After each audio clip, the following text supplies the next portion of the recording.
We have Grandmaster Divya Deshmukh making her way to the tournament hall with her mother, and she is going to face Vaishali, who's also going to the tournament hall with her mother.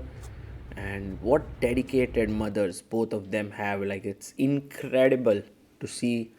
And Divya is here on the board first, and Vaishali comes in as well, shakes hands there. What a beautiful scene this is. Not only because they are two of India's best players there, but because Vishy Anand is here to make the first move. And what an occasion! The Candidates tournament with two Indian flags there, five-time world champion, a picture perfect occasion there. And the players are ready, they shake hands, the clock begins, and this, dear friends, is the ChessBase mobile app recap of the day. Divya opens the game with pawn to c4, and it was interesting to see that actually Vishy Anand managed to guess what Divya's first move would be. He too played that knight to c3, and Vaishali goes for the simple Queen's Gambit declined setup with e6 and d5, capturing the center, and Divya transposes it into Queen's Gambit declined with h6 move by Vaishali. Very interesting decision by Vaishali. Divya takes, pawn takes, and we have this very interesting Carlsbad structure where black has 4 pawns here, white has a majority on the king side. Pawn to e3, c6 played by Vaishali, pawn to e3 by Divya, and now bishop d6 offering a trade for the bishop. Divya takes it, queen takes, and I think Divya really likes this structure. I've seen her playing this. She likes to grind it. She likes to play on the queen side where there are, these b4, b5 ideas of minority attack. It's called knight e7. Now planning to trade off the bishops with bishop f5. She stops it with queen c2. So now bishop f5 is not possible for the time being. Vaishali can castle here. I think it's safe to castle. It doesn't seem likely that white will long castle and then hurl the pawns on the king side. Yeah, short castle's done. And now Divya has a choice between putting the knight on e2 or f3. Both moves seem pretty okay. She goes knight to f3. Looking at the e5 square, white has very simple development here. One plan could be to go g6 and bishop f5. Like, if you really wanted to trade the bishops. But knight d7 makes a lot of sense. Your piece was not developed. You bring it out into the center. Knight f6 will come in, and Divya decides to play it very, very safe and solid with short castles. And now knight to f6 played. One idea in such positions is to go like rook b1 with the idea of b4, b5 as we just spoke. So that could be one possibility. But Divya goes h3. See, she kind of takes the g4 square under control, and Vaishali goes for this g6 bishop f5 ideas. That's the plan for Vaishali there. g6. And rook to b1 played. Divya going for the queen side minority play, and actually Vaishali can go a5 to stop that. It's a question whether you should do that or you just continue with bishop f5. She does play a5. She stops b4 for the time being. Divya can plan with a3 b4, but she goes knight to a4, and she's looking at the b6 and c5 squares. Anyway, bishop f5 on the board by Vaishali. And now knight to c5. This is what Divya is aiming for. She's just trying to play a position here without worrying too much about whether she has the advantage or not. Vaishali goes back with the queen, doing two things. One, defending the pawn, but secondly, clearing the d6 square. That's always the perfect square for the knight. Always remember, in these structures, a black knight on d6 would be wonderful. Divya brings her rook into the game. And now Vaishali Thinking a bit, she goes knight to d7, offering a trade of the knights. Divya goes back. So you can see this knight went like here, here, has come back, rook e8, and now makes the full circle back, knight c3. So, and maybe now wants to go in this direction. Queen comes up to d6 again. And Divya's Knight Odyssey continues, knight e2.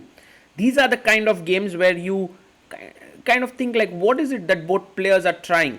But you have to be alert. Like for example, if you're not careful, bishop takes h3, suddenly you lose a pawn. So knight f4. But Vaishali has 17 minutes on the clock. Divya has 30 minutes. Knight to f4 played. And now Vaishali takes. Do you take back with the knight? That would be like 1, 2, 3, 4, 5 moves in a row with the knight. Wow. Knight takes d3. Knight f5. And as we discussed, the black knight is going to d6. You have b4. Divya trying to open up the queen side. Knight jumps back to d6, defending the b7 pawn, also looking at the c4 square. Pawn to a4. Maybe now the plan is to push b5. Queen comes back to e7, and can we go b5 here? Well, because takes, and rook e c8 gives black a very good position. So Divya goes takes, rook takes a5, and now rook b4. So white is zeroing in on the b7 weakness, while black is zeroing in on the a4 weakness. Rook b1. Rook a7 played, and this is like intense game, because more than having something concrete that's happening, both players are maneuvering, playing on time, because both are almost around, yeah, you can see Vaishali down to 5 minutes. She has to make 13 more moves to reach move 40, and Divya comes ahead with her knight. King comes up to g7. Queen goes back to d1, and I understand what Divya wants to do. She wants to go on the king side with queen to f3. So queen e7, she goes back, queen b3, and it looks likely that the players will agree to a draw here. Divya looks at the clock, 3 minutes on her clock, 4 minutes for Vaishali. So Divya also thought a lot. She comes back, queen d1, and guys, well, we most likely will see, oh no, not a draw, queen takes d7.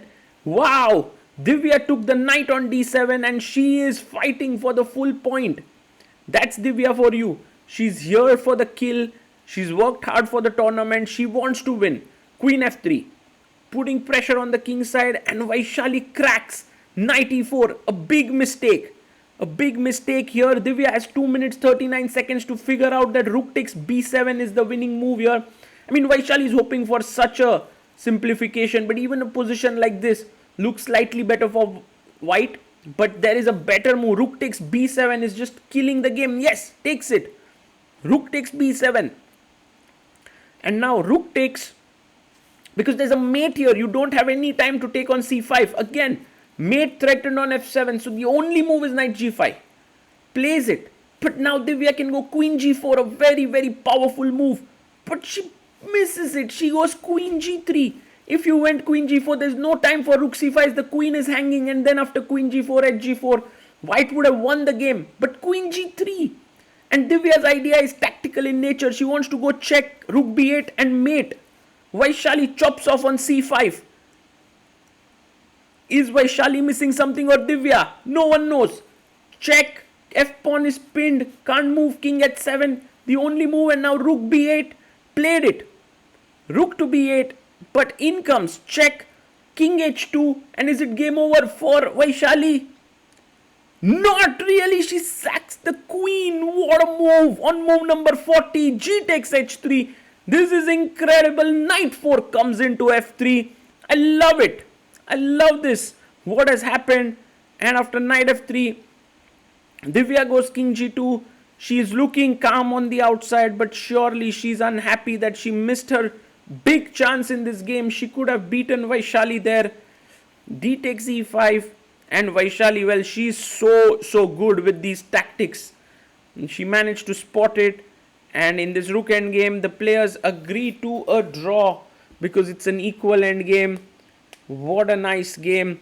Well, going back to this very, very important moment, if Divya would have found the move Queen G4, she could have won here, and F5 wasn't coming.